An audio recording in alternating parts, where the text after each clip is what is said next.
오늘 우리에게 주시는 하나님의 말씀 욥기 4장 12절로 21절까지의 말씀입니다. 어떤 말씀이 내게 가만히 이르고 그 가느다란 소리가 내 귀에 들렸었나니 사람이 깊이 잠들 즈음 내가 그 밤에 본 환상으로 말미암아 생각이 번거로울 때에 두려움과 떨림이 내게 이르러서 모든 뼈마디가 흔들렸느니라. 그때에 영이 내 앞으로 지나매 내 몸에 털이 쭈뼛하였느니라. 그 영이 서 있는데 나는 그 형상을 알아보지는 못하여도 오직 한 형상이 내 눈앞에 있었느니라. 그때에 내가 조용한 중에 한 목소리를 들으니 사람이 어찌 하나님보다 의롭겠느냐? 사람이 어찌 그 창조하신 이보다 깨끗하겠느냐? 하나님은 그의 종이라도 그대로 믿지 아니하시며 그의 천사라도 미련하다 하시나니 하물며 흙집에 살며 티끌로 털을 삼고 하루살이 앞에서라도 무너질 자이겠느냐.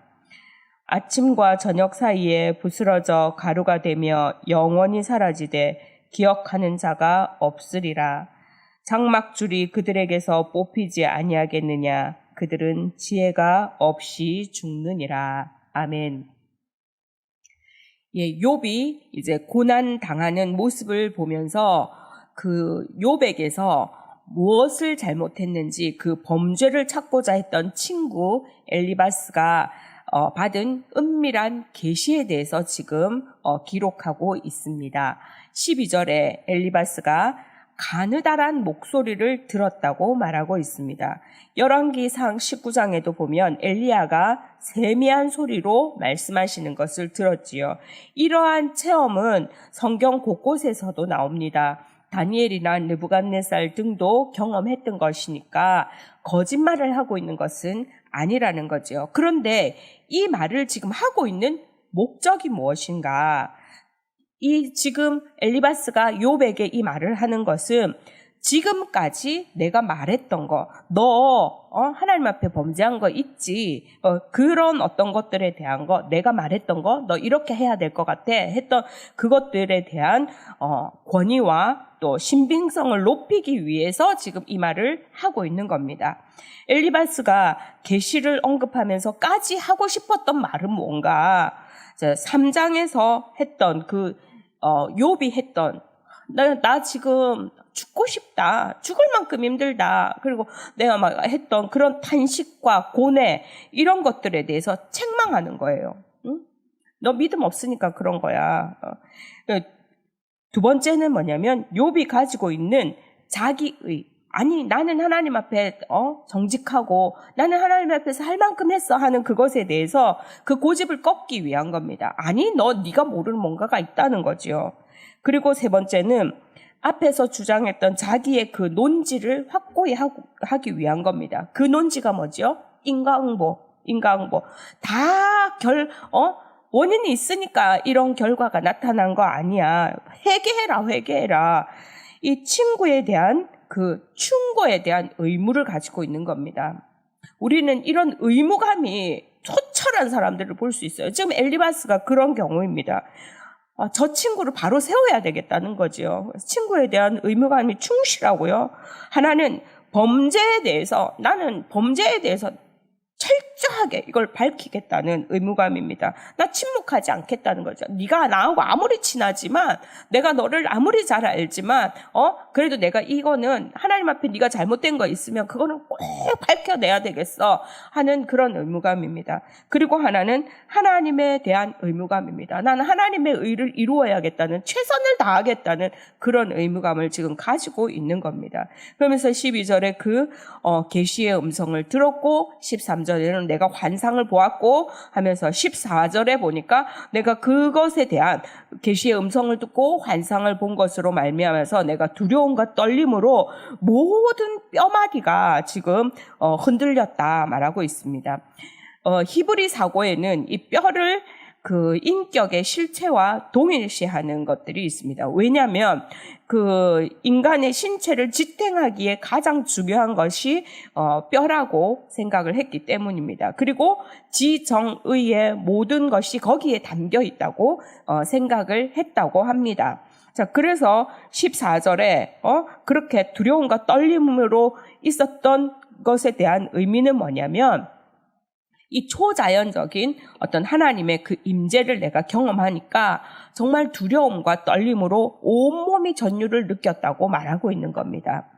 그러면서 17절에 가서 보니까 사람이 어찌 하나님보다 의롭겠느냐, 사람이 어찌 창조하신 이보다 깨끗하겠느냐 합니다. 사람은 하나님 앞에 절대로 의로울 수 없고 절대로 깨끗할 수도 없지요. 자, 인간 존재 자체가 근본적으로 하나님이 원하시는 수준에 의해 이룰 수 없습니다. 18절에도 하나님은 그의 종이라도 그대로 믿지 아니하시며 그의 천사라도 미련하다 하시나니. 자, 천사는 인간보다 성결해서 하나님의 가까이서 수종드는 존재입니다. 그럼에도 불구하고 하나님 앞에서는 완전하지 못하고 하나님과 비교할 수 없는 것이지요. 그런데 하물며 19절에 보니까 하물며 흙집에 살며 티끌로 털을 삼고 하루살이 앞에라도 무너질 자이겠느냐 이렇게 하면서 하물며 이 나약한 인간이 하나님 앞에서 어떻게 의롭다고 깨끗하고 따고 할 수 있겠느냐라고 말하는 것입니다. 20절에도 보니까 아침과 저녁 사이에 부스러져 가루가 되며 영원히 사라지되 아침에 태어났다가 저녁에 죽는 것 같은 것이 왔다가 그냥 가는 것이 사라지는 존재, 이것이 사람이라는 거예요. 얼마나 하찮은 존재인가를 기억하라는 것이죠. 이 하찮은 존재는 아무도 기억하는 사람이 없대요. 기억하는 자가 없으리라. 자, 기억할 자가 없다. 그만큼 하찮은 존재이다. 그러면서 21절에 장막 줄이 그에게서 뽑히지 아니하겠느냐. 그들은 지혜가 없이 죽느니라 말합니다. 장막이 뭐지요? 인간의 육체를 말합니다. 그리고 줄은 생명이에요. 그래서 이 장막 줄이 뽑힌다는 것은 죽는 거를 말하는 거거든요. 그래서 이렇게 줄이 뽑힐 때 죽는 것. 그렇게 우리는 연약한 존재이다. 연약한 존재이고 의로울 수 없다라고 환상이 계시가 나에게 말했다는 겁니다. 좋습니다. 좋습니다. 계시 좋고 환상 좋습니다. 그러나 들은 것이 누구입니까? 나입니다. 나. 엘리바스가 들은 겁니다. 그러면 그 적용을 누구한테 해야 되죠? 나한테 해야 되는 겁니다.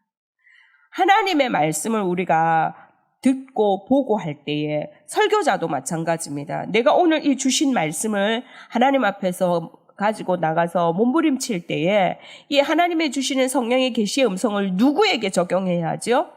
나에게 적용해야 됩니다. 나는 이 말씀 가지고 무엇이 잘못되었는지, 나의 연약함이 무엇인지, 내가 하나님이 나에게 원하시는 것이 무엇인지 이렇게 적용이 되어져야 하는데 지금 엘리바스는 이 의무감, 아까 말씀드렸잖아요. 내가 고치리라. 내가 바로 세우리라. 내가 하나님 앞에서 저 친구를 바로 잡아보리라 하는, 그래서 지나친 의무감은 바로 교만입니다. 나는 그렇지 않다는 거죠. 나는 그 말씀에 대해서 자유롭다는 거죠. 나는 다 지켰다는 거죠. 그런 교만을 가지고 사람을 평가하고 이렇게 지금 나는 괜찮은데 너 지금 내 이 계시의 음성을 듣는 거 너 때문인 것 같아. 우리가 말씀을 들을 때도 여보 당신 들으라고 하는 말씀 같아. 자 얘들아 너 지금 하나님 오늘 목사님 말씀 들었어? 똑바로 들었어? 너 들으라고 하시는 말씀이잖아. 야, 이 말씀은 어느 집사가 들어야 되는데 그 집사가 오늘 말씀을 들었을라나? 이게 아니라는 거예요. 나에게. 내가 오늘 그 말씀 가운데서 낮아지고 부서지고 깨어지고, 그렇지. 인간은 나약한 존재이고 하나님 앞에서 정말 우리가 먼지와 같이 사라지는 존재지. 그래서 하나님만을 의지해야지. 나에게 적용해야 되는데 지금 욥한테 해가지고 너 지금 똑바로 살아라. 너 지금 네가 의롭다고 생각하냐? 아니야. 하나님이 나한테 계시의 음성을 주셨는데 라고 하는 것은 있을 수 없다는 겁니다. 사람을 세우는 것도 하나님이 하시는 것이고 사람을 용서하는 것도 하나님이 하실 일이고 사람을 깨닫게 하시는 것도 하나님이 하실 일입니다. 훈련하시는 것도 하나님의 몫입니다. 자, 내가 누군가를 충고하고 탐색하고 해석하고 판단하는 것. 우리 공감소통 대화법 들으신 분들은 다 아시지요? 충탐해판. 충고하고 탐색하고 해석하고 판단하는 일은 내 몫이 아니라는 겁니다. 오직 인간을 판단하시는 분은 하나님이십니다. 그래서 오늘도 우리가 마음에 안 드는 누군가가 있더라도 나는 하나님 앞에 어떤 존재인가를 생각하시고 오늘 우리에게 주시는 하나님의 말씀이 있거든. 내가 그 하나님 앞에 말씀 앞에서 무엇을 해야 하며 나는 어떻게 깨어져야 하는가를 나에게 적용하시며 정말 우리가 대하는 모든 사람은 하나님의 마음으로 사랑하고 품고 안고 이해하고 공감하며 그렇게 따뜻하게 보내는 하루 되시기를 주님의 이름으로 축원합니다.